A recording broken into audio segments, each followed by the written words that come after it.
PM Modi के Mauritius दौरे का दूसरा दिन। मॉरिशस के 57वें नेशनल डे कार्यक्रम में बतौर चीफ गेस्ट शामिल होंगे। पीएम की अगुवाई में मॉरिशस के साथ आज डेलीगेशन लेवल की बातचीत होगी। कई समझौतों पर होंगी दस्तखत। पीएम मोदी ने मॉरिशस के राष्ट्रपति से मुलाकात की। महाकुंभ का जल, मखाना और बनारसी साड़ी तोहफे में दी। मॉरिशस ने पीएम मोदी को सर्वोच्च सम्मान से नवाजा। पीएम मोदी बोले, ये उन भारतीयों का सम्मान जिन्होंने मॉरिशस की सेवा की। पीएम मोदी ने भारतीय समुदाय को संबोधित किया। भोजपुरी में की शुरुआत का मॉरिशस में अपनों के बीच होने का एहसास होता है। पीएम मोदी ने कहा, यहाँ की मिट्टी, पानी में अपनेपन का भाव। मॉरिशस और भारत के रिश्ते बहुत मजबूत, यहाँ मिनी हिंदुस्तान है। पीएम मोदी ने कहा, मॉरिशस में प्रभु श्री राम को लेकर गहरी आस्था। राम मंदिर बना तो मॉरिशस में महोत्सव हुआ। 22 जनवरी को मॉरिशस में आधे दिन की छुट्टी हुई। पीएम मोदी ने कहा, बहुत जल्द भारत दुनिया की तीसरी इकॉनमी बनेगा। भारत दोस्त के नाते मॉरिशस का कर रहा है सहयोग। मॉरिशस में पीएम मोदी ने नालंदा यूनिवर्सिटी का किया जिक्र। कहा, हमने नालंदा यूनिवर्सिटी को रिवाइव किया।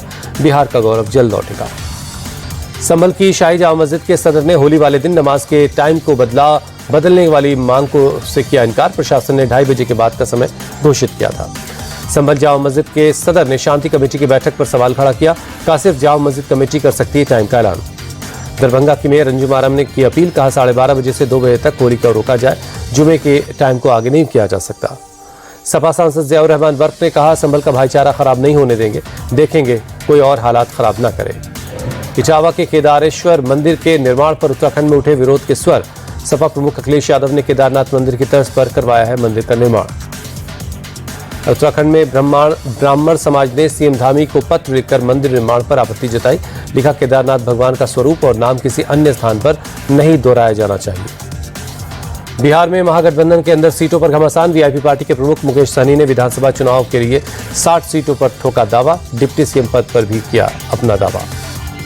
तेजस्वी यादव ने फिर मौजूदा सरकार को बताया खटारा और सीएम को थका हारा। कहा, 20 साल पुरानी सरकार धुआं ज्यादा देती है, इसको बदल कर नई सरकार लानी है। दिल्ली में चुनाव आयोग से मिला बंगाल बीजेपी डेलीगेशन। बंगाल में लाखों डुप्लीकेट वोटर्स होने का आरोप लगाया। बंगाल में वोटर लिस्ट का ऑडिट करवाने की मांग। टीएमसी डेलीगेशन ने चुनाव आयोग से मुलाकात की। बीजेपी पर फर्जी वोटर्स जोड़ने का आरोप लगाया। कहा, बंगाल में 40 लाख मतदाताओं को जोड़ा गया। चुनाव आयोग ने 30 अप्रैल तक सभी दलों के मांगे सुझाव। पूछा, चुनावी प्रक्रिया मजबूत कैसे होगी। पश्चिम बंगाल विधानसभा के बाहर बीजेपी का प्रोटेस्ट। राज्य में हिंदू मंदिरों पर हमले को लेकर विरोध जताया।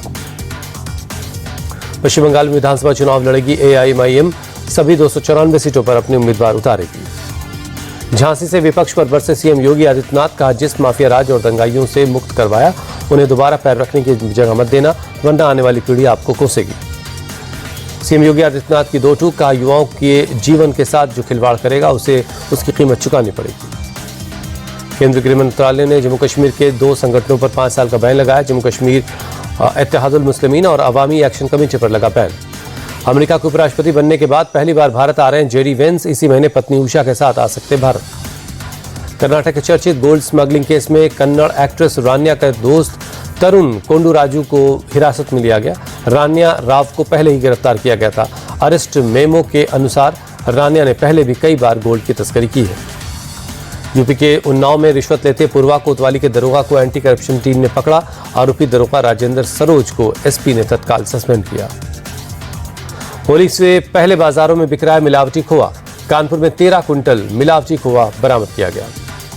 यूपी के औरैया में मिलावटी तेल की आशंका में तेल में मिल में छापा। तेल मिल को सील कर सैंपल जांच के लिए भेजा गया।